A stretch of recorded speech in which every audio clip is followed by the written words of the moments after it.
All right, we're back with special guest who's cleaning himself on camera. Oliver. You can hear the purser. He's very happy to be here. Today's video is about fixing your sleep because it's something that I definitely personally need a lot. So there are a ton of benefits. I'm sure we all vaguely hear this, but you need motivation to actually go and get that sleep. Because I know a lot of you are thinking the same thing I was, which is like, a lot of nights I'm in bed for 8 hours, therefore I must be getting 8 hours of sleep. That's really not the case. You're gonna wake up a bunch of times during your sleep. Most people do. There's like monitoring systems you can get for that. Like you can get like a Whoop band, for example, that'll track your sleep. I think Apple Watches will do the same. I'm not sure how effective they are, but at least it's something, some kind of baseline, just to show you that your sleep probably isn't perfect. And I very much doubt that you're putting your head down on the pillow at say 10 p.m. and the next time your eyes are opening up is at 6.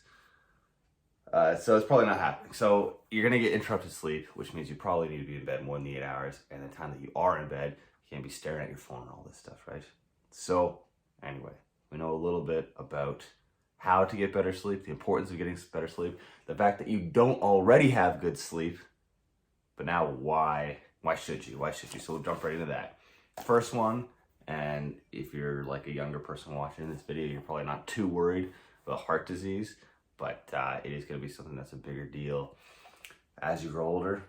I'm even getting to a point now where, like, you know, I take a pre-workout or something like that before a workout, I'm like, that jitteriness is a little bit of or that heart fluttering is a little bit concerning. Maybe I'm just paranoid, but you're gonna have to grow old one day. Well, I suppose there is an alternative that you won't. Best case scenario, you get old one day and then it's something you're gonna have to worry about, right? So it's nice to know that you can reduce that drastically with sleep. Also, risk of diabetes, that one kind of surprised me, actually goes down as well. So that's kind of a nice thing, especially if you're a bit of a junk food guy. Next up, reduces your stress drastically. This is a big one. I know that mental health nowadays is, you know, a pretty important topic. A lot of people are struggling with it, especially men's mental health. You know, a lot of suicides. I was looking at some statistics of that recently, and it's a scary thing, right? A lot of people are really struggling, and definitely not as many people talking about it as are actually suffering from it and struggling with it. So I think it's probably safe to say this is an area that we all would like to see improved.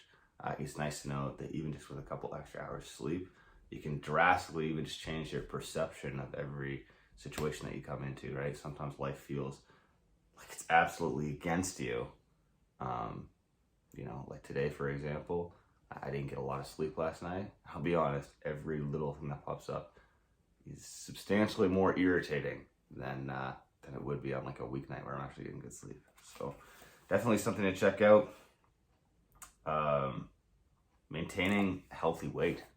So if you're somebody who's going to struggle with, I don't know, having more weight on than you actually want, there's a hormone in your body called ghrelin. It's basically the hunger hormone. It's the hormone that makes you go, oh, I want to eat a bunch.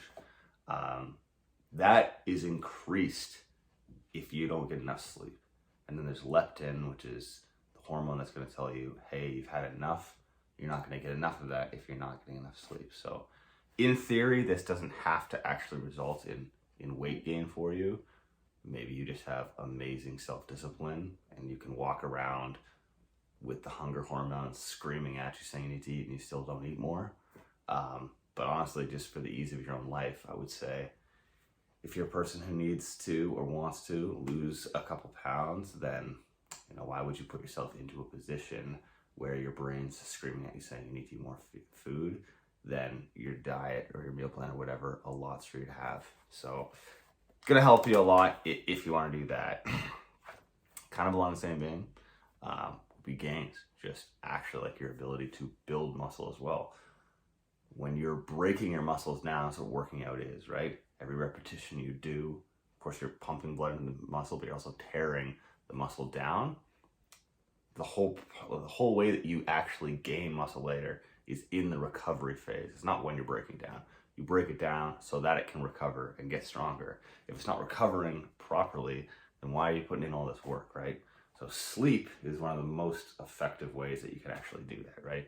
It's obviously resting when you're just not using it, but throughout your day, even in minor ways you're using these muscles, they need that proper rest, right? Sleep is going to be an absolutely amazing way to go about that. And then for me, the really important one, and the one that I've been struggling with, of course, is memory, kind of going in the same vein as focus, right? So your body is actually compiling or consolidating, I guess you would say, all those memories while you sleep.